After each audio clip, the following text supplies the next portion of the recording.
3일 예배 때 지금 수요 예배 때 사도행전 강의하고 있는데 특별히 그 예루살렘 교회가 이제 막 이렇게 태동해가지고 그 예루살렘 교회 성도들이 신앙생활하는 모습 또 복음 전하는 모습들을 공부합니다. 이 말씀을 공부하면서 이 초대교회에 일어났던 이 엄청난 복음의 역사와 성령의 역사가 21세기 오늘 이 아현동에서 우리 교회를 통해 일어날 수 있도록 그런 마음으로 제가 설교 준비합니다.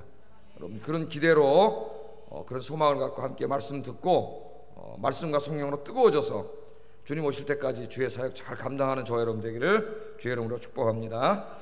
오늘 말씀의 제목을 복음의 능력으로 날마다 부흥하는 교회 그렇게 정해봤습니다. 오늘 복음의 능력 조금 저렇게 나왔는데 복음의 능력으로 날마다 부흥하는 교회 그렇게 정해봤어요.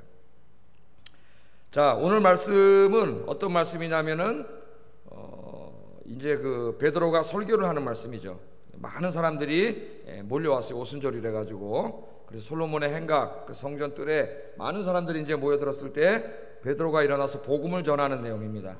복음을 전했는데 놀라웠게 이 베드로의 설교를 듣고 이날 3,000명이 회개했다 그랬어요. 3,000명이 어마어마한 인원이 3,000명이 회개하는 역사가 일어났다 그렇게 이야기하고 있습니다. 그게 이제 중요한 하나의 본문이고 또 하나는 이제 그렇게 해서 예수를 믿게 된 그 많은 사람들이 예루살렘에서 어떻게 신앙생활을 했는지 그것을 보여줘요. 교회를 만들어서 어떻게 신앙생활을 했는지를 보여줍니다. 그래서 이 복음과 교회 두 가지에 초점을 맞추어서 말씀을 전하려고 합니다. 자, 오늘 베드로가 일어나서 그 많은 사람들 앞에서 복음을 전합니다. 근데 복음의 핵심이 뭡니까? 너희들이 십자가에 못 박아 죽인 예수가 너희들이 하여튼 직접 죽인 사람도 있고 여기에 죽여 십자가에 못 박으라고 군중 속에서 외친 사람도 있고 뭐 안 그런 사람도 있겠지만은 이 사람들이 많이 모여 있죠.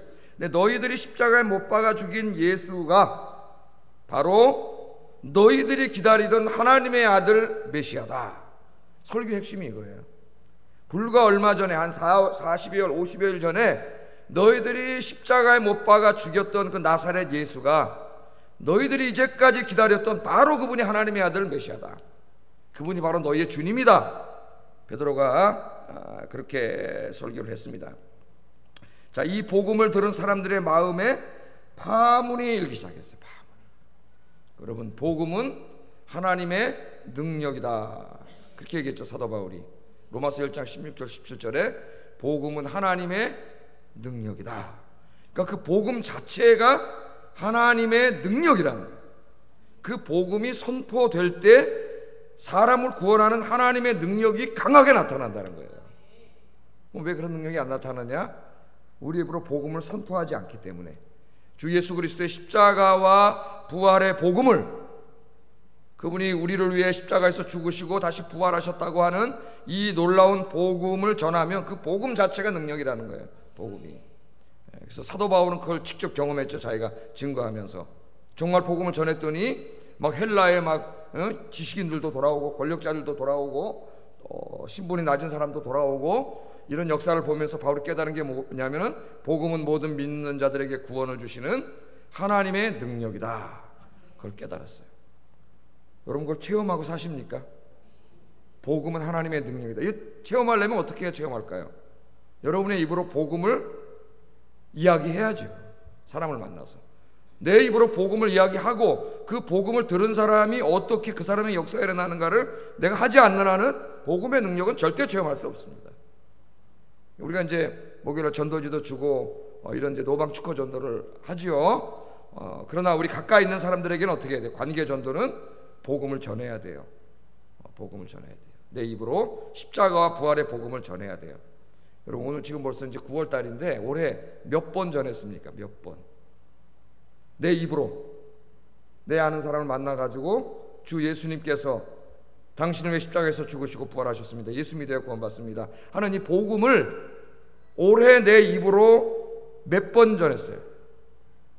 아니 이제까지 예수 믿고 여러분 구원받아서 살아오시면서 여러분 정말 몇 번 전했습니까? 그 복음을. 오늘 여기 이 베드로가 그 복음을 증거했더니 이 복음을 듣고 있던 저 사람들, 그 사람들이 대부분이 상당수가 예수님을 십자가에 못 박아 죽였던 사람들이에요. 그 완악한 사람들이에요. 예?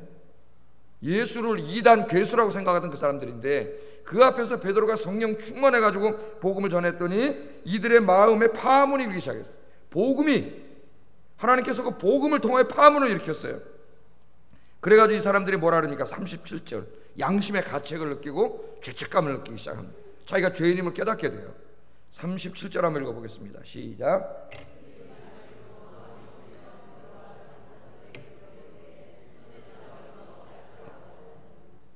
그들이 이 말을 듣고, 복음을 듣고, 여러분이 복음을 전하면 복음을 듣겠죠. 우리 이제 집중전도 기간입니다. 지금부터 이제 10월 달까지 꼭 복음을 한번 전해보세요. 정말로. 하나님 말씀대로 진짜 되는지 안 되는지 복음을 전해보세요. 가서 구슬로 입으로 내가 오늘 밥 사줄게, 나와 친구. 그래가지고 앉혀놓고 밥 먹은 다음에 커피 한잔 마시면서 내 얘기 5분만 들어주라. 5분 너무 길어. 3분짜리 하나 준비해. 3분짜리. 5분도 길에 도망가려는 거야. 3분만 내 얘기 들어줘. 밥 사주고 내가 오늘 커피 샀으니까. 그래서 앉혀놓고 거기 복음 전해보세요. 어떻게 되는지, 그 사람 마음에 어떤 역사가 일어나는지 한번 전해보세요. 진짜로 입을 다물고 있지 말고 복음을 전해보세요. 이 말을 듣고 그들이 마음에 찔렸다 그랬어요. 마음에 찔렸어요. 자, 누가는 그들이 복음을 듣고 마음이 찔렸다고 이야기합니다. 여기 지금 복음을 들은 상당수가 예수님을 죽이는데 직간접적으로 책임이 있는 사람들이에요. 직접 일에 가담한 사람도 있고, 뒤에서 십자가에 못 박아라 군중 속에서 외친 사람도 있어요. 상당수가 책임 있는 사람들입니다. 그런데 지금 설교를 듣고 있는데 뭐라 그래요? 자기들이 십자가에 못 박아 죽이라고 외쳤던 혹은 죽였던 그 나사렛 예수가 바로 하나님의 아들 메시아요 구원자라고 선포하는 거예요. 근데 성령께서 강하게 역사하시는 거예요.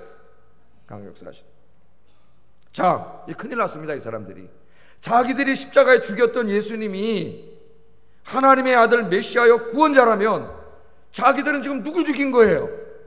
하나님의 아들을 십자가에 못 박아 죽인 거예요. 하나님의 아들을 십자가에 못 박아 죽였는데, 여러분, 베드로 설교를 듣고 자신들이 하나님의 아들 메시아를 죽였다면 우리의 죄를 어떻게 용서받을 수 있겠는가? 지금 여기에 직면한 겁니다. 죄의 문제에 직면했어요. 우리가 죽이라고 외쳐서 죽였던 그 예수가 하나님의 아들 메시아요 구원자라면, 그 하나님의 아들을 십자가에 못 박아 죽인 나 같은 죄인이 어떻게 용서받을 수가 있겠어요, 여러분? 하나님의 아들을 죽였는데 절망이에요, 절망. 성령의 역사로 자기가 하나님의 아들을 죽였다는 걸 알게 된 거예요. 십자가에 내 죄가 어떻게 용서받을 수 있겠는가? 여러분, 죄의 문제에 대해서 우리가 이렇게 심각하게 하나님 앞에 직면을 해야 돼요. 우리 이 장로교 교인들이 너무 은혜 이렇게 강조하다가 죄를 너무 우습게 알아요. 죄를 짓는 걸 아무렇지도 않게 생각해요. 여러분이 죄는 이렇게 심각한 거예요. 죄 때문에 하나님의 아들이 십자가에서 죽으셔야 했던 거예요. 그 죄를 용서해 주시기 위해서. 정말 하나님의 아들이라면 나는 용서받을 수 없는 사람 아닙니까? 그렇게 지금 죄의 문제에 직면해가지고 뭐라 그러냐면은, 사도들에게 말하되 형제들아 우리가 어찌할꼬. 여러분, 주님을 믿으며 오면서 죄의 문제로 이렇게 하나님 앞에 직면해 본 적이 있습니까? 내가 어찌할꼬. 내가 이 지은 죄 때문에 우리의 행동으로, 내 입술을 통해서, 내 생각을 통해서 내가 지은 이 죄의 문제, 이렇게 우리가 한번 직면을 해야 돼요. 형제들아 우리가 어찌할꼬. 하나님의 아들을 죽였는데 어찌할꼬. 이 사람들은 하나님의 아들을 죽였습니까? 사도 바울은 뭐라 그래요? 우리가 하나님의 말씀을 어기고 죄를 질 때마다 우리는 다시 한번 하나님의 아들을 십자가에 못 박아 현저히 욕을 보이느니라, 그렇게 말씀했어요. 우리가 하나님의 은혜를 받은 자로서 하나님의 말씀대로 순종해 살아야 되는데, 하나님 말씀대로 살지 않고 자꾸 우리가 입술과 행동을 통해 죄를 져. 이 죄를 지면은 어떻게 되는 거예요? 그 행동이 바로 하나님의 아들이 우리를 위해서 죄 때문에 죽으셨는데 그 예수님을 다시 십자가에 못 박아 현저히 욕보이는 행동을 한다는 거예요. 그게 바로 우리가 죄 짓는 거예요. 이 죄 앞에 우리도 형제들아 어찌할꼬. 그때 베드로가 이야기합니다. 베드로가 절망이 아니라, 어떻게 용서받겠어요? 하나님의 아들을 죽였는데. 그런데 절망의 메시지가 아니라 소망의 메시지를 전해요.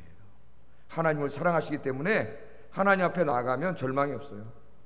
소망의 메시지를 전합니다. 38절 39절 읽어보겠습니다. 시작. 죄사함을 받으라. 그리하면 성령을 선물로 받으리니 이 약속은 너희와 너희 자녀와 모든 먼데 사람 곧 주 우리 얼마든지 부르시는 자들에게 하신 것이라 하고. 아멘.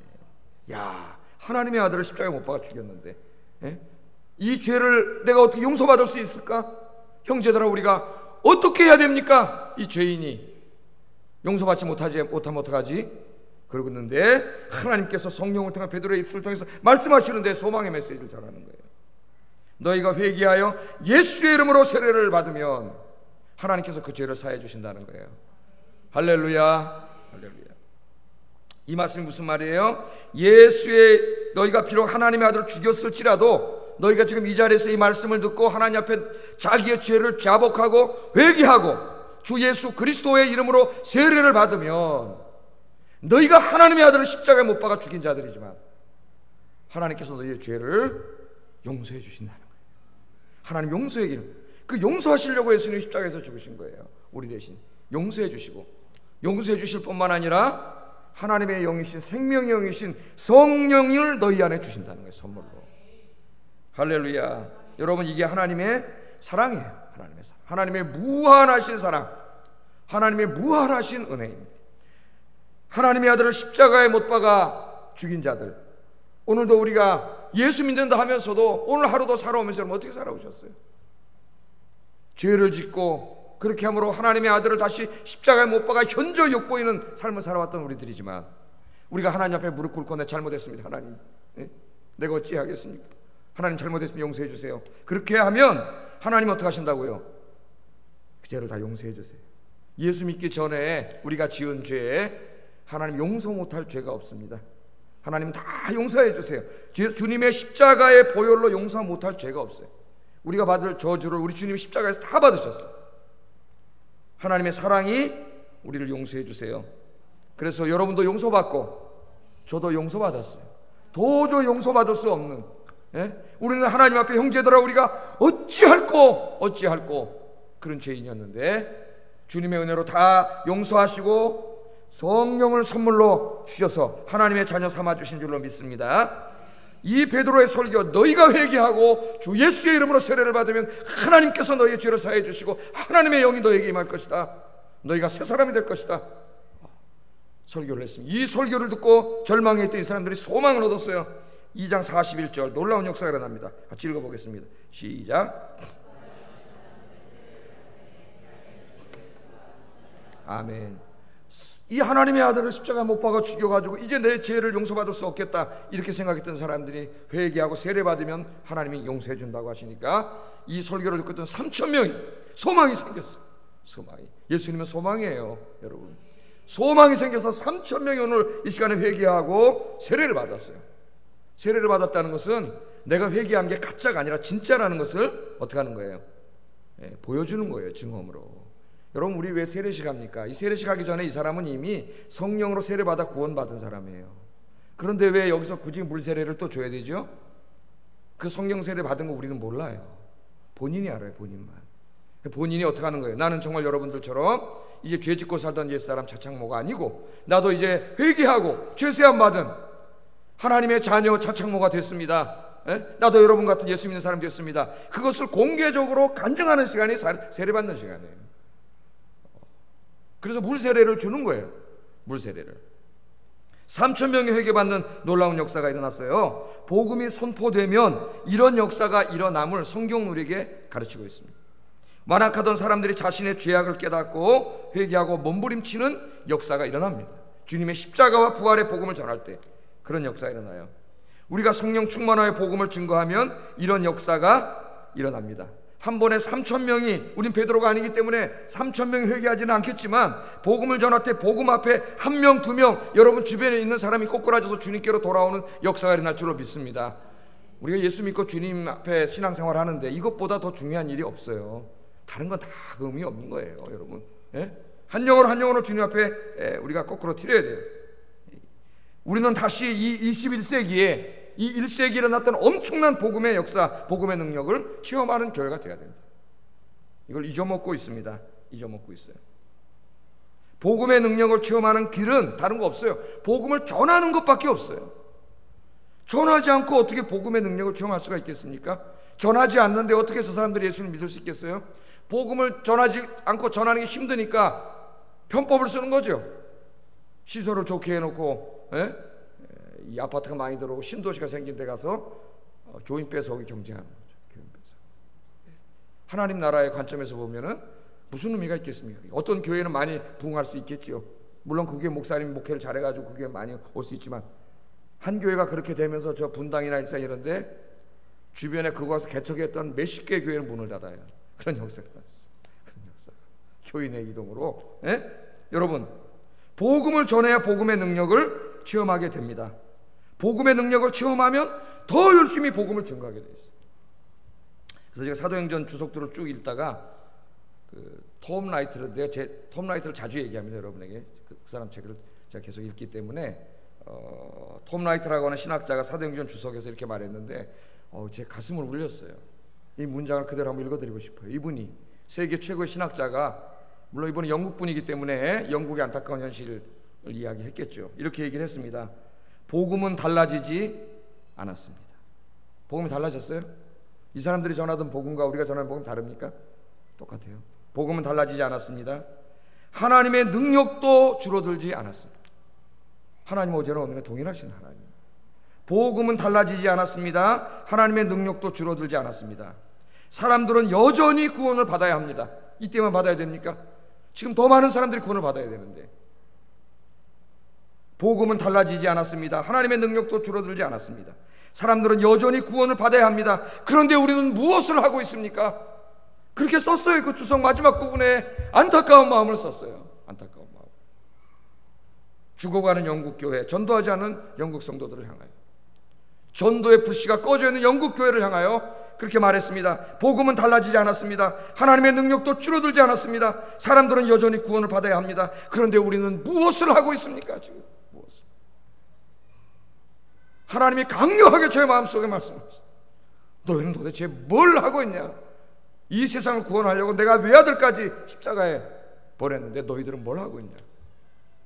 오늘 여러분 이 말씀을 우리 가슴에 새기면서 복음의 능력이 다시 살아나고, 우리 여기 오늘 수혜회 드리는 사람 한 사람 한 사람 마음속에 복음에 대한 열정이 살아나고, 죽어가는 영혼들을 볼 때 안타까워서 견딜 수 없는, 전하지 않고는 견딜 수 없는 그런 여러분들이 되기를 주의 이름으로 축복합니다. 여기 오신 분이 그렇게 변하면 이 교회가 진짜 몇 년 안에 뒤집어진다고 봐요.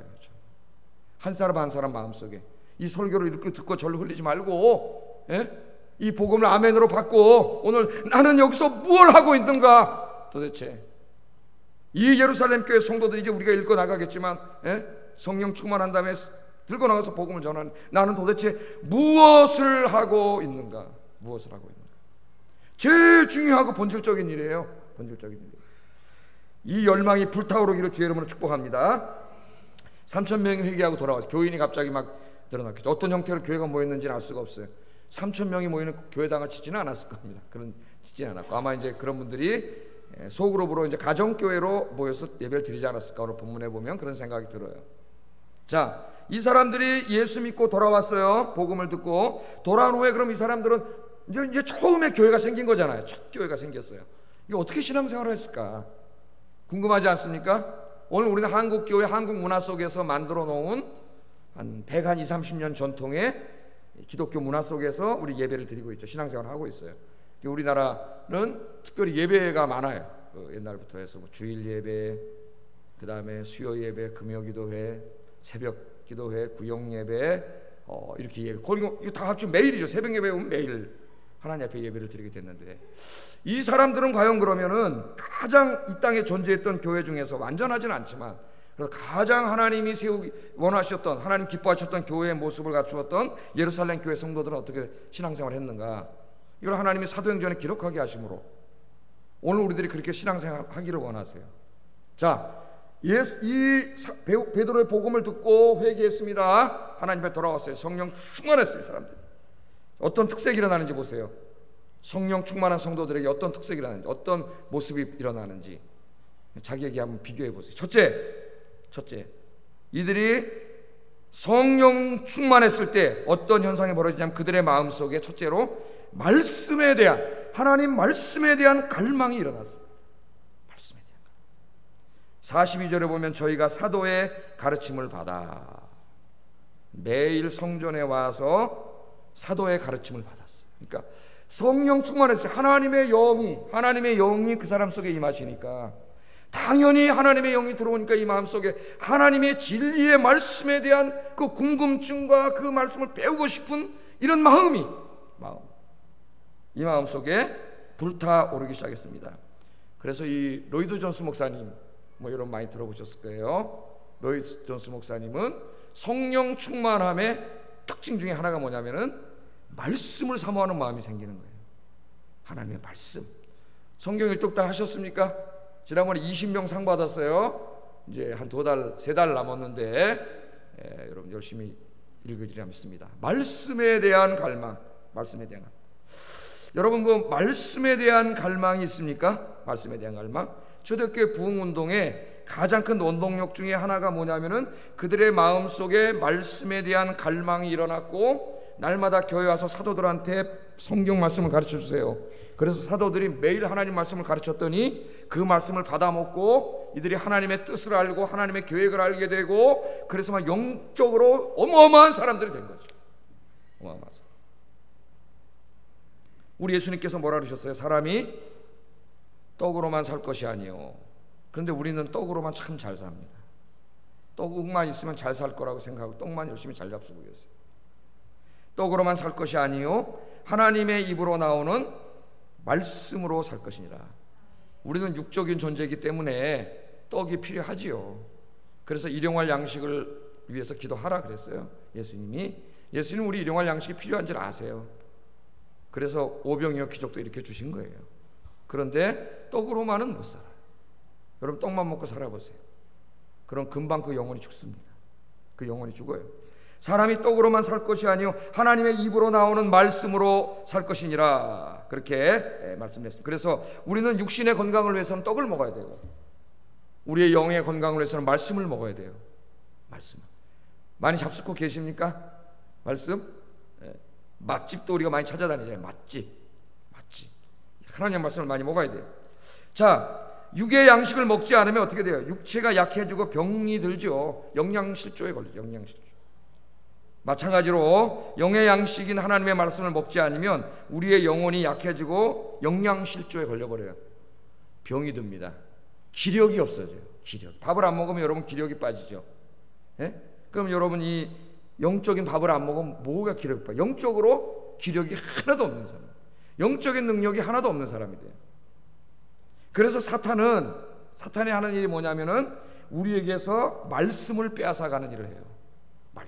왜? 말씀이란 걸 먹어야 영적으로 영양분이 탁 들어가서, 여러분 저 밥을 먹으면 어때요? 밥을 꼭꼭 씹어 먹으면 이게 탁 안으로 들어가가지고 우리 혈관으로 세포로 쫙 다 퍼져가지고 우리 몸이 이렇게 건강해지잖아요. 하나님의 말씀도 마찬가지죠. 하나님의 말씀을 여러분이 베레아 교인들처럼 되새김질까지 하면서 하나님의 말씀을 잘근잘근 씹어서 하나님의 말씀을 잘 잡수시면 이게 우리 온 영혼으로 퍼져가지고 영적으로 굉장히 강력한 능력 있는 사람이 돼요. 능력 있는 사람. 그런데 말씀을 먹지 않으면 병들어요. 그래서 사탄이 제일 먼저 우리에게 하는 게 뭐냐면 말씀을 뺏어가요. 말씀을.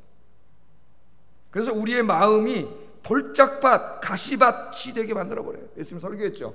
돌짝밭, 그 예수님이 씨를 뿌렸어요. 누가 뿌렸어요? 예수님이 뿌렸어요.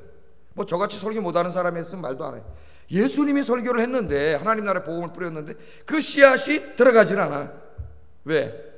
마음이 돌짝밭이 되어버렸어. 마음이 완고해졌어. 그랬더니 어떻게 했어? 새가 와서 톡 쪼아먹어버려. 새가 와서. 마귀는요, 지금도 말씀이 선포됩니다.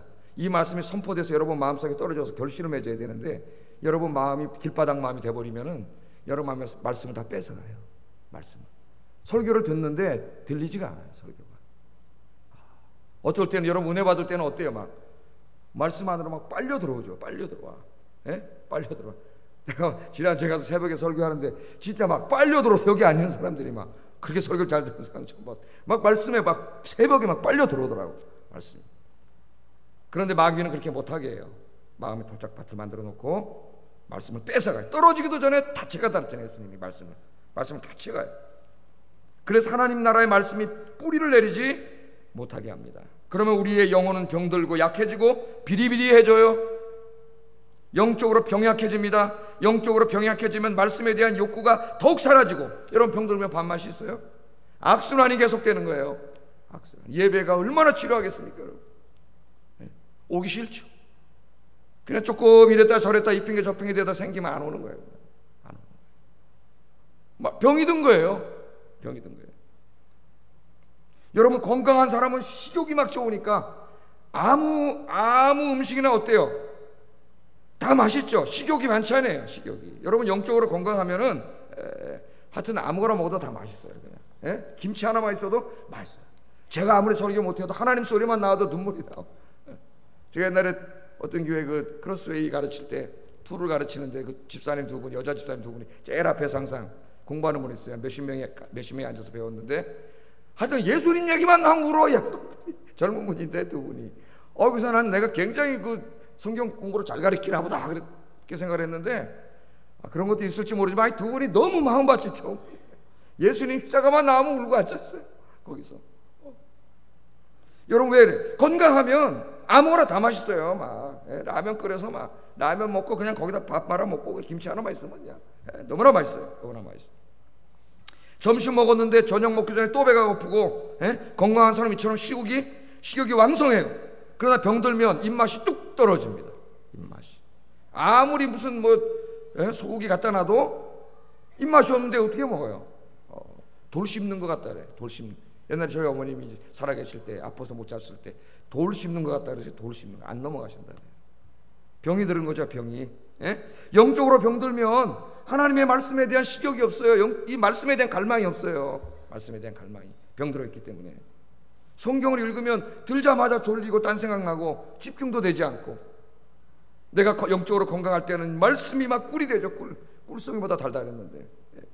여러분은 지금 어떠세요? 자기를 한번 점검해 보세요. 예루살렘 교회 성도들은 성령 충만하기 전에는 하나님 말씀에 대해서 관심이 없었어요. 관심.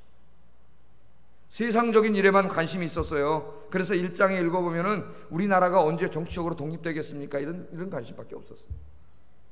그러나 오순절날 성령 충만함을 받자 이들의 삶에 변화가 일어났는데, 가장 큰 변화가 하나님 말씀에 대한 갈망. 성령 충만해지니까 말씀을 알고 싶었어요. 말씀이 뭐예요? 진리잖아요. 진리. 하나님이 이 세상을 향하여 가지고 계신 그 계획, 우리 인생을 향하여 가지고 계신 계획, 이 하나님의 진리의 말씀이 너무나 궁금하고 알고 싶었어요. 그래서 오늘 말씀해 보면은 매일 교회에 와가지고 매일 와서 하나님 말씀을 배웠습니다. 날마다 하나님의 말씀을 먹어도 또 배가 고팠어요. 그래서 매일 성전에 와서 하나님의 말씀을 먹었어요. 성령 충만의 가장 큰 증거는 하나님의 말씀에 대한 배고픔이 회복되는 거예요. 오늘 영적인 식욕이 회복되기를 주의 이름으로 축복합니다. 저도 노력을 하겠지만 제가 부족하더라도 여러분 영적인 식욕이 회복돼가지고 그냥 김치 한 쪼가리 말씀이 떨어져도 여러분 잘 잡수시기를 주의 이름으로 축복합니다. 이 성령 충만하면은요 하나님 말씀이 정말 맛있어요. 그래서 시편 기자는 꿀송이보다 더 달달했잖아요. 꿀송이보다. 말씀이 설교 시간이 막 너무 좋고 성경 읽는 시간이 너무 좋고 말씀이 왜 그렇게 단지 꿀송이 같아요. 꿀송이 같아요. 그래서 베레아 교인들은 설교 듣고 그걸로 만족이 안 되고 집에 가서 설교 들은 거 다 적어가지고 집에 갔다가 다시 어떻게 했다고요? 그 말씀이 그런가 안 그런가 되새김질. 요새는 얼마나 좋습니까? 이거 녹화돼가지고 컴퓨터에 또 쫙 나와요. 컴퓨터에 나와요. 다시 되새김질 할 수 있어요. 3번 들을 수 있고 4번 들을 수 있고 5번도 들을 수 있어요. 5번도. 오늘 이 아침에 나오신 여러분, 이 말씀에 대한 영적인 갈망이 회복되는 귀한 시간 되시기를 주의 이름으로 축복합니다. 잘 잡숴야 돼요. 잘 잡숴요. 그래야 건강해져요. 자, 두 번째, 이 성령 충만한 예루살렘 교회 두 번째 특징이 뭐냐면은 매일 모여서 예배하고 교제하는 일에 힘썼다는 거예요. 42절 중반절에 보면은 서로 교제하며 떡을 떼며, 교제가 그냥 만나서 놀았다는 얘기가 아닙니다. 3,000명이 다 모여가지고 그런 회당이 어디 있겠어요 그때 교회당이. 그러니까 그들이 돌아가가지고 자기 지역 중심으로 해서 동네 중심으로 해서 집집마다 뭐 몇십 명씩 모였든지 그렇게 모였겠죠 따로따로. 그래서 모여서 서로 교제했다는 건 영적인 교제를 나눴다는 거예요. 예? 예배를 드리고 떡을 뗐다는 건 성찬을 나눴다 그런 것도 되고, 옛날에 성찬과 식사가 같이 이루어졌기 때문에 같이 식사를 하면서 거룩한 떡을 나누면서 예배를 드리면서, 이게 뭐예요? 예배와 성도 간의 아름다운 교제가 회복된 거예요. 교제. 성령 충만하기 전에 세상이 왜 그렇게 재밌는지. 세상 재밌어요? 재미없어요? 요새 같은 21세기엔 재밌는 게 너무 많아요. 돌아다닐 때도 너무나 많고. 세상이 너무 재밌어. 교회 뭐라면 하나 재미가 없어요. 예? 그런데 성령 받으니까 거꾸로 됐어요. 세상에 하나도 재미가 없어요. 뭐가 재밌어요? 성도끼리 모여서 이렇게 같이 예배하고 주님 안에서 교제를 나누고, 이게 너무 행복한 거예요. 이게. 그럼 여러분 예배하고 이렇게 주님 앞에 나와서 말씀 듣고 이런 가운데 하나님의 은혜를 주시잖아요. 영적으로 강건해지잖아요. 그래서 여러분, 이 예배와 성도 간의 교제에 대한 열망이 우리 교회 안에 여러분의 마음속에 회복되기를 주의 이름으로 축복합니다. 축복합니다. 세 번째, 성령 충만해지니까 이 성도들이 어떤 변화가 일어났냐면은 기도에 힘썼다 그랬어요. 기도에. 성령 충만의 세 번째 증거가 뭐냐? 기도예요. 기도. 그래서 42절 하반절에 보면 기도하기를 전혀 힘쓰니라. 저들이 모여서 교제하고 예배드리고 떡을 떼고 그 다음에 뭘 힘썼어요? 기도하기를 전혀 힘쓰니라. 여러분 얼마나 기도하십니까? 얼마나 기도하세요? 기도 생활 많이 하세요? 예? 여러분 하루에 내가 세상과 등을 지고 하나님께만 집중하는 시간을 따로 떼어놓고, 그게 30분이 됐든 1시간이 됐든 하나님과 전쟁이 일어나서 폭탄이 터지더라도 하나님과의 시간을 지키고 기도하는 그런 시간을 우리는 가지고 있어야 합니다. 기도의 골방이 있어야 돼요. 기도의 골방. 현대교인들이 바빠요. 마귀가 요런저런 시간으로 우리 기도하지 못하게 해요. 그래서 제일 좋은 시간이 새벽 기도라 그랬어요. 새벽 기도. 제가 얘기했죠. 새벽 기도는 율법은 아니라 그랬어요. 뭐 새벽 기도 안 한다고 죄 짓고 그런 건 아니라 그랬어요. 새벽 기도가 불가능한 사람은 밤에 기도하든지 뭐 낮에 기도하든지 좋은 시간에 기도하셔도 괜찮습니다. 그러나 그 기도 시간을 지키기가 쉽지 않아요. 마귀가 방해를 해요. 이거죠. 그러나 아무한테도 방해받지 않는 기도 시간은 새벽이에요. 새벽은 잠하고만 싸워서 이기면 돼. 잠하고만 싸워서 이기면 돼. 그러고 나오면 말씀 듣고 누구에게도 방해받지 않죠. 거기서 하나님 앞에 놀라게 기도하지 않습니까? 이 사람들이 기도하기에 힘썼어요. 여러분, 기도가 뭐예요? 하나님 만나서 이야기하는 거예요. 내 인생의 문제, 교회의 문제들에 대해서 하나님께 상의하고, 내 힘으로 할 수 없는 일이 많잖아요. 하나님께 요청하는 거지. 청원하는 거예요. 하나님, 교회에 이런 일이 있습니다. 내 가정에 이런 일이 있고 내 개인에게 이런 일이 있습니다. 하나님, 이거 어떡하죠?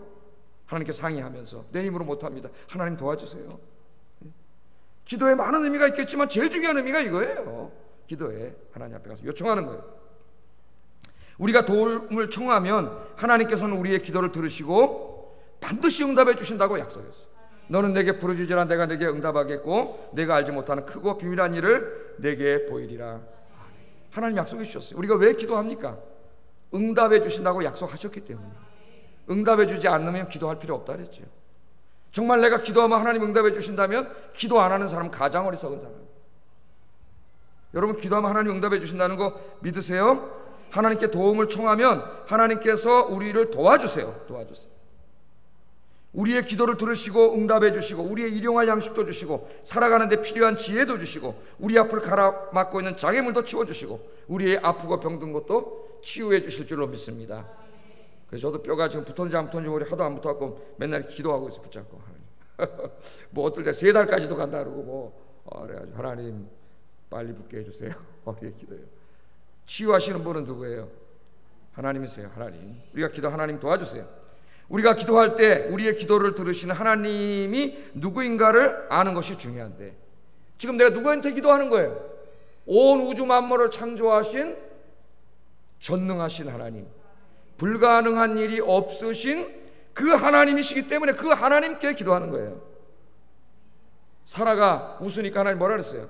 100살이 다 됐는데 아들 준다니 웃었잖아요. 하나님 뭐라 그랬어요? 네가 왜 사라가 왜 웃느냐 그러면서 하나님께 내게 불가능한 일이 있느냐? 하나님 물어보셨어요. 불가능한 일이 있나요 하나님께? 없어요. 하나님은 다 하세요. 다 하세요. 그분이 바로 우리가 기도하시는 하나님이세요. 우리가 하나님이 누군가를 할 때 우리는 기도하지 않을 수 없습니다. 우리 하나님께서 기도하되 쉬지 말고 기도하라 그랬어요. 쉬지 말고 응답해 주실 때까지 여러분 기도하시고, 하루를 기도로 시작하고 기도로 마감하는 여러분 되기를 주의 이름으로 축복합니다. 무시로 기도하고 순간순간 기도하고 늘 하나님과 동행하세요. 또 믿음으로 기도하라 그랬어요. 믿음이 없이 기도하면 그 기도가 응답되지 않는다 그랬어요. 하나님은 불가능이 없으신 하나님, 내 형편을 볼 때 지금 다 안 된 일밖에 없습니다. 그러나 하나님 믿습니다. 기도합니다. 주님이 응답해 주실 줄로 믿습니다. 그렇게 여러분이 기도하면, 믿음은 하나님의 능력을 여러분 가져다 쓰는 통로예요. 통로. 믿음이. 그리고 또 뭐 어떻게 기도하라 그랬어요? 감사함으로 기도하라 그랬어요. 감사함으로. 하나님이 이미 이루어 주신 줄로 믿고, 아직 안 이루어졌다 할지라도 여러분이 그 문제를 놓고 기도하기 시작했다면 하나님 이루어 주실 것이기 때문에 이루어 주실 줄로 믿고 감사함으로 기도하셔서 응답받는 여러분 되기를 주의 이름으로 축복합니다. 예루살렘 교인들은 성경에 보니까 날마다 성전에 가서 기도했다 그랬어요. 날마다 성전에 가서 기도했다. 기도에 대한 열망이 살아나시기를 주의 이름으로 축복합니다. 성령 충만은 제가 기도랑 연결되어 있다 그랬죠. 기도 생활하지 않으면 성령 충만이 다 방전돼서 없어져요. 하루만 기도하지 않아도 성령 충만 하루 만에 끝나요. 여러분. 다 방전돼 버려요. 그럼 이상한 사람이 돼요. 이틀 3일 되면 이상한 사람 돼요. 네? 오래 가지 않아요. 여러분. 인간이 연약해요. 마귀가 항상 역사예요. 네? 깜짝 놀라죠. 어떨 때는 저 사람이 어떻게 저런 행동을 하고 저런 말을 하지? 기도 안 하니까 그렇게 되는 거예요. 기도 안 하면 어쩔 수가 없어요. 기도하시고 성령 충만하시고 하나님 응답도 받으시고 치유의 역사도 체험하시고 하나님 살아계심을 막 기도를 통하여 응답을 체험하는 여러분 되기를 주의 이름으로 축복합니다. 하나님 살아계심을 체험하고 싶은 사람은 기도하세요. 기도하세요. 그럼 정말 체험할 수 있어요. 하나님 살아계시기 때문에. 네 번째, 하나님의 능력으로 성령으로 충만해지니까 이 사람들이 변화됐는데 하나님의 권능에 사로잡힌 사람들이 됐어요. 그냥 사람이 아니라 능력 있는 사람이 됐다고요. 사람의 영혼을 구원하는 사람으로 변했어요. 이 사람들이. 43절 한번 읽어보겠습니다. 시작.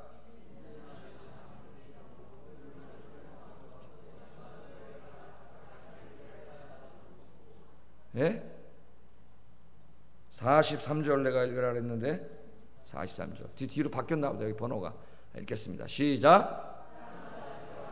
사도들로 인하여 기사와 표적이 많이 나타나니. 여기 사도들로 인하여 기사와 표적이 나타났다 그랬는데 이제 좀 이따 보면 4장에 넘어가면은 성도들이 나가서 우리에게 능력을 달라 기도했을 때 성도들 예루살렘 교인들에게 기사와 표적이 막 나타나요. 그래서 예루살렘 교회 성도들은 하나님의 능력이 나타나는 사람들이었습니다. 하나님의 능력이 나타나는 사람들이었어요. 그들이 복음을 전할 때 기사와 표적이 나타났어요. 항상 나타난 것은 아니지만 자주 나타났습니다. 귀신이 쫓겨나가고 병자들이 치유되는 역사가 일어났어요. 오늘날 우리 21세기의 그리스도인들의 가장 큰 문제가 뭐냐면은 하나님의 능력을 상실한 거예요. 그래서 사도행전을 읽으면은 무슨 옛날 얘기처럼 들립니다. 예루살렘 교인들이 성령 충만이 받아서 나갔는데 막 귀신이 쫓겨나가고 막 병자가 고쳐지고 사람들이 막 회개하고 돌아오고 이런 똑같은 우리랑 똑같잖아요. 이런 역사를 읽으면 이거 무슨 동화처럼 들려져요. 왜? 그러한 능력의 역사를 너무 체험해보지 못한, 성령 충만을 소멸해버린 그런 삶이 오래됐기 때문에 그런 현상이 나타나는 거예요.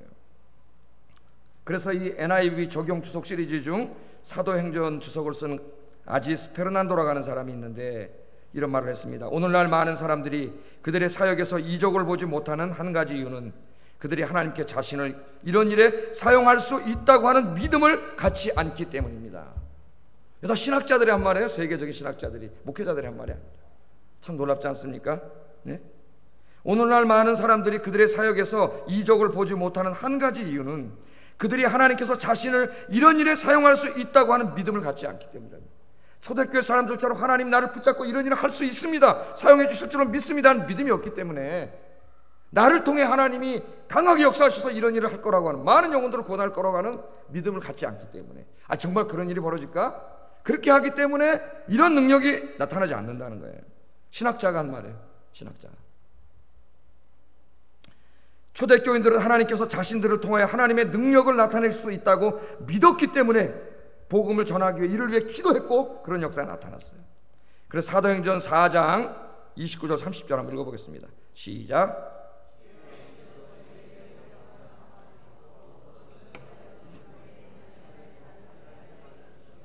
손을 내밀어 표적과 기사가 거룩한 종 예수의 이름으로 이루어지게 하옵소서 하더라. 아멘.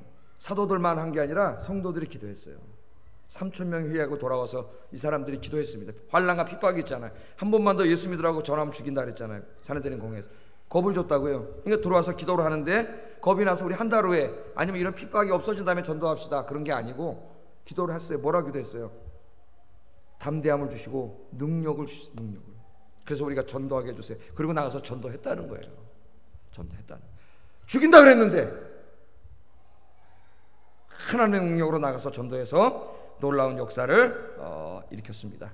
여러분들 기도 많이 하셔서 성령의 권능에 사로잡혀서 여러분이 한마디 복음을 전할 때 그 말씀이 저 사람들의 가슴을 찌르고 저들 속을 괴롭히고 악한 원수 마귀를 쫓아내고 그들의 영혼을 구원할 수 있는 그런 능력의 종들이 되기를 바랍니다. 여러분들이 전도할 때 얘기하세요. 가정 얘기 나누다가 그런 어려운 일이 있습니까? 제가 기도해 드리겠습니다. 오늘부터 내가 책임지고 매일 기도할 테니까 당신의 인생에 무슨 일이 벌어지는지 한번 보세요. 내가 기도하겠습니다. 그렇게 얘기하세요. 그런 얘기 못하지, 믿음이 없어서. 그러고 와서 무릎 꿇고 기도하세요. 그 사람을 위해서. 그러면 그 사람에게 들렸던 귀신도 쫓겨나가고 인생의 문제도 해결되고 그렇게 하나님 앞으로 돌아오는 역사가 일어날 줄로 믿습니다. 하나님, 나를 그런 위대한 일에 써주세요. 내 인생을 통해 그런 위대한 역사가 일어나게 해주세요. 그렇게 믿음을 갖고 나갈 때 그런 역사가 일어난다는 거예요. 오늘 사람들이 공부를 많이 해가지고 이성은 발달하고 신학은 세련되고 그래서 하나님 말씀을 성경대로 믿지 않아요. 볼트만이라고 하는 그 독일의 신학자가 1950년대에 무슨 얘기를 했냐면은 이 하나님의 말씀, 이 성경은 1세기에 말이죠, 고대인들의 그런 언어로 쓰여졌기 때문에, 오늘날 미신처럼 쓰여졌기 때문에 이걸 오늘 21세기 현대인들에게 이걸 그대로 얘기하면 안 믿는다는 거예요. 무슨 지옥이 어떻고 죽은 자가 살아났고 뭐 동정녀 탄생을 이런 걸 누가 믿냐는 거예요. 20세기에 그런 의미가 아니라는 거예요. 그래서 이것을 비신화해야 되는데, 신화처럼 기록된 언어를 비신화해서 21세기 현대인들에 맞게 새로운 언어로 바꿔줘야 된다, 있다고 소리했어요. 이 신학이 이 현대 신약 신학의 150년, 60년, 70년을 지배하고 있습니다. 지금 이 망령이. 그래서 하나님의 말씀을 하나님의 말씀대로 믿지 않아요. 하나님의 말씀에 이렇게 일어났는데, 하나님이 하신다고 했는데 무슨 비신화를 해? 하나님의 말씀대로 이루어지는데, 하나님의 말씀은 어제나 오늘이나 동일한데 속지 마세요. 여러분들이 같이 기도하셔서 능력의 종들이 되기를 주의 이름으로 축복합니다. 여러분도 깜짝 놀랄 만큼 능력 있는 우리 아영교회 성도들 되시기를 주의 이름으로 축복합니다. 마지막으로 성령 충만했을 때 이 사람들에게 어떤 일이 벌어졌냐면은 다른 사람들이 보이기 시작했어요. 다른 사람들이 보였다는 말이 뭘까요? 성령 받기 전에는, 은혜 받기 전에는 자기만 보였어요. 자기밖에 몰랐어요. 여러분, 타락한 인간의 가장 큰 그 죄성이 이기주의라 그랬죠. 이기주의, 자기중심주의. 그게 오늘 새벽에도 제가 설교했지만 그게 나르시시즘이고 거기서 교만이 나온다 그랬죠. 자기를 너무 사랑하기 때문에 다른 사람 사랑하지 않아요. 자기의 생각이 너무 소중하기 때문에 다른 사람의 생각은 다 깔아뭉개버려요. 자기의 뜻이 너무나 중요하기 때문에 다른 사람의 뜻은 받아들이지도 않아요. 자기밖에 없어요. 자기밖에. 이게 교만이에요. 그런데 성령 충만해지니까 다른 사람들이 보이기 시작해요.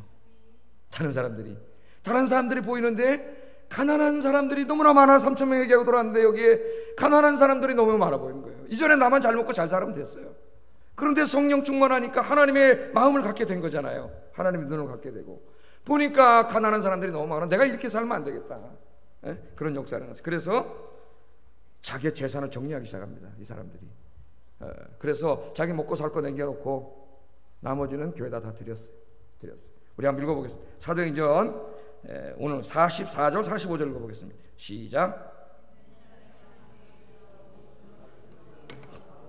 재산과 소유를 팔아 각 사람의 필요를 따라 나누어 주고. 재산과 소유를 팔았다니까 자기 집까지 다 팔아서 알거지가 된 건 아니에요. 왜냐하면 예배 드릴 때 집에서 모였잖아요. 자기 집은 있는 거예요. 그러니까 이 교회 안에 자기 살 집이 있고 그 이외에 또 다른 집과 땅과 이런 걸 불필요한 걸 욕심이 나서 많이 가지고 있는 사람들이 교인 중에 있었겠죠. 성령 충만해지니까 이것이 옳지 않음을 깨달았습니다. 왜? 우리 교회 안에 가난한 사람이 너무 많아요. 자기 필요도 없어 그냥 갖고 있는 거예요. 그래서 이걸 팔았어요. 그래서 사도들의 발 앞에 갖다 놨고 사도들이 그것을 나눠줬다 그랬습니다. 또 하나 읽어볼까요? 사도행전 4장 33절 35절 읽어보겠습니다. 시작. 우리가 큰 은혜를 얻어 그 중에 핍절한 사람이 없으니 이는 밭과 집 있는 자는 팔아 그 판 것의 값을 가져다가 사도들의 발 앞에 두매 저희가 각 사람의 필요에 따라 나눠 줍니다. 아멘. 나눠 줍니다. 이 말씀 우리가 잘 읽어야 됩니다. 어떤 신학자들은 이 19세기 유럽의 종교사회주의 운동을 했던 라카츠라든가 이런 신학자들이나 미국에서 이 소셜 가스펠 사회주의 복음 운동을 했던 예수님이 사회주의자라 그랬어요. 공산주의자라 그랬어요. 네? 이 사람들이 이 말씀을 가지고 공산주의의 시초로 삼았습니다. 공산주의. 누구도 자기의 재산을 자기 것이라고 하지 않고 교회가 다 내서 모든 성도가 함께 공유했다. 지금 그런 역사가 일어난 거예요. 네? 근데 이게 공산주의가 아니에요. 무슨 제도와 시스템으로 이렇게 한 게 아니에요. 그들이 자발적으로 한 거예요. 누가 그렇게 하게 하셨어요? 하나님께서. 네? 하나님의 영이 그 안에 들어가서 그 마음이 하나님의 마음으로 바뀌었어요. 그러니까 다른 사람들이 보이기 시작한대. 어려운 이웃들이 보이기 시작하는데요. 견딜 수가 없어요. 나는 그런데 불필요한 재산을 너무 많이 가지고 있어요. 여러분 불필요한 재산을 뭐 할 겁니까? 그거를 그거 가지고 다 하늘나라 등기 가지고 가실 거예요, 여러분? 네? 재산 다 목록 가지고 가면 하늘나라 가져갑니까? 우리가 굉장히 어리석어요. 하나님 계속 말씀하시는데도 이 부분이 제일 실천이 안 되죠. 왜? 아까우니까. 11조도 안 내는데 어떤 사람 11조도 안 내는데. 네? 아까우니까 11조가 문제가 아니라 11조는 당연히 내야 되고 나머지를 성령 충만하니까 다 가져와서 드렸어요. 여러분 성령 충만한 사람의 특징은 다른 사람이 보인다는 거예요. 다른 사람이. 제가 그 우스갯소리 그러잖아요. 축구 얘기를 가끔 죄송한데 옛날에 진짜 젊었을 때 축구를 너무 잘했어요. 제가 잘해가지고 공 잡으면 대여섯 명, 7명도 막 제꼈어요. 그러다 보니까 패스를 안 해줘요. 패스를. 제가 공을 잡으면 난 몰랐습니다. 나 혼자 너무 재밌어요. 계속 몰고 다니기 때문에 친구들이 옆에서 야 임마 패스 좀 해라 패스 좀 해라. 보이지가 않아. 왜? 내가 욕심을 갖고 있기 때문에. 나 혼자 들어가서 한번 혼자 하려니까 선수가 보이지가 않아요. 근데 요새는 이제 나이도 먹고 잘 못하겠죠 운동을. 예? 근데 이제 목사가 되다 보니까 애들이 목사님 그러면 딱 보여요. 저 공 달라는 애가. 그 공을 안 주면 제가 마음이 상할까봐 공을 주기 시작했어요. 그랬더니 시야가 넓어졌어요. 운동을 하면서. 옛날에 공 보고 땅 보고 나만 봤는데 지금 공을 딱 잡으면 다른 사람이 어디에 있는지 위치가 보여요. 사실 축구를 더 잘하는 거예요. 이게 어디 있는지 다 이거 보이니까. 간단한 운동에 예화지만은 요리 중요한 걸 많이 생각하게 하지 않습니까? 나만 들여다보고 있으면 다른 사람 보이지 않아요. 그러니까 다른 사람이 마음이 상하든 아프든 뭐 어떻게 살든 관심이 없어요. 나만 그냥 좋으면 그만이에요. 나만. 이거는 성령의 사람이 할 행동이 아니에요. 성령이 내 안에 충만해지면 그게 깨져요. 그게 깨져요. 그래서 나 중심으로 살던 사람이 하나님 사랑과 이웃 사랑, 하나님 중심, 이웃 중심의 삶으로 변화돼요. 불쌍한 사람들이 눈에 들어오기 시작해요. 그래서 자기들이 자발적으로 자기 살 집 남겨놓고 다 처분한 거예요. 이걸 가지고 있어서 뭐하게. 하나님 믿기 전에는 뭐 다 가지고 있었죠. 욕심으로. 그걸 뭐하게. 다 팔은 거예요. 그래서 팔아서 이 재산을 교회에다 갖다 놓고 공유한 거예요. 공유. 같이. 내게 아니에요. 여기에 아주 중요한 진리가 있습니다. 마지막 하나 얘기하고 말씀 전할게요. 이 초대교인들은 이 사도들에게 복음을 들으면서 결국 여기에 지금 교회 공동체에 모여있는 한 3,000명이라고 한다면 그 사람들이 지금처럼 한 공간에 안 모였겠지만은 그 사람들을 다 뭐로 여기기 시작한 거예요? 하나의 가족이라고 하는 것을 깨닫기 시작한 거예요. 가족. 바울 복음에 우리 복음의 핵심이 그거지 않습니까? 제가 늘 설교하잖아요. 민족으로, 언어로, 이데올로기로 나뉘어서 싸우고 죽이고 전쟁하는 이 사람들이 구원을 받아서 서로 한 형제의 가족이 되고 하나님을 한 아버지로 모신 온 인류가 한 가족이 되는 그 나라가 천국이라 그래요. 천국. 하나님의 나라. 그런데 그 나라를 교회가 이루어야 되는 거예요. 이 땅에서. 그래야 천국을 보여주는 거예요. 천국이 되고. 그래서 그들은 구원을 받은 다음에 성령 충만해지니까 자기들이 이전에는 남이라고 생각했죠. 혈과 육으로 가족이 이루어지니까 혈과 육이 아닌데 내가 저 사람 왜 줘요 돈을. 10,000원 주기도 아까운 거죠. 벌벌벌 떠는 거죠. 그런데 성령 충만해지고 말씀을 배우다 보니까 가족이 이제는 혈과 육으로 이루어지는 게 아니라 믿음으로 이루어지는 거예요. 우리가 한 가족이야. 여기 하나님 나라가 이루어지면 우리가 한 가족이라는 걸 깨닫게 된 거예요.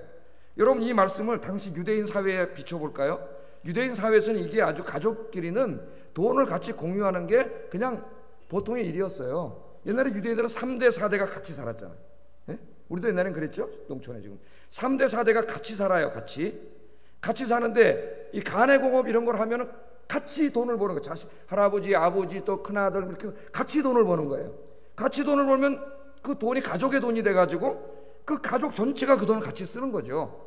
요새도 뭐 이제 핵가족이지만 뭐 그러잖아요. 자식이 이제 커서 직장 생활하면 돈 벌어오면은 그걸 뭐 어머니가 관리하든지 이래가지고 가족의 돈이 돼서 이렇게 이제 같이 쓰고 시집 갈 땐 그걸 도로 주고 뭐 이렇게 하지 않습니까?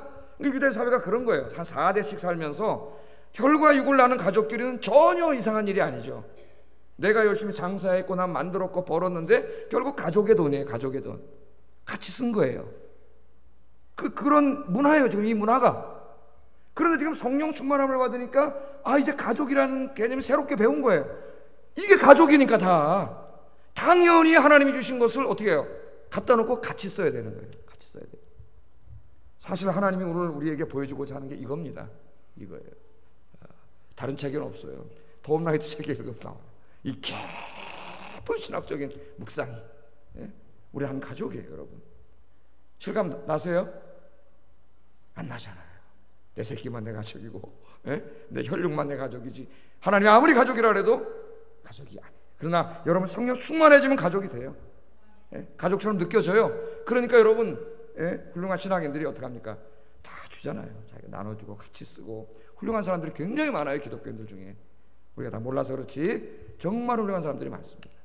그래서 여러분, 이제 성령 충만하셔서 나밖에 몰랐던 이 이기주의가 깨지지 않았다면 깨부시세요. 기도로 깨부시세요. 기도와 말씀으로. 그래서 이제는 나만 바라보는 사람이 아니라 다른 사람을 바라보는 시야가 넓어지는 그런 우리 아영교회 성도들 되시기를 주의 이름으로 축복합니다. 기도하겠습니다. 말씀을 생각하면서 기도하겠습니다. 우리 초대교회 예루살렘 교회 성도님들처럼 하나님 복음의 능력을 체험하는 삶을 살게 해주세요. 복음은 모든 사람을 구원하는 하나님의 능력이라 했으니 오늘부터 내가 이 집중 전도 기간 중에 내가 만나는 사람, 아는 사람 찾아가서 주 예수 그리스도의 십자가와 부활의 복음을 반드시 내 입으로 전하게 하시고 그 다음에 이 복음이 저 사람의 마음속에 인생 속에 어떤 파장을 일으키는지 체험하게 하여 주시옵소서. 이거 기도 제목입니다.